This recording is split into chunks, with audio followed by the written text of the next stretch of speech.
இருந்தேன். ஆனால் அன்றைய மலர்ந்த செந்தாமரை போல் இருக்கக்கூடிய உன்னுடைய முகமானது இன்று சோகத்தோடு காட்சி அளிக்கிறது. என்னமா காரணம்? என்ன காரணம் தெரியுமா? சொல்லுமா. நீங்களோ வேலை தேடி வெளியே சென்று விட்டீர்கள். ஆமா. வீட்டில் சமைப்பதற்கு தண்ணீர் கிடையாது. சரி.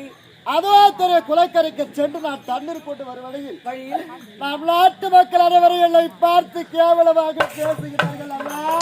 சாமி, குளக்கரைக்கு சென்று தண்ணீர் கொண்டு வரும் வழியிலே நாட்டு மக்கள் அனைவரும் உன்னை பார்த்து ஏளனமாக பேசுகிறார்களா? அப்படி என்னமா பேசுகிறார்கள்? என்னமா?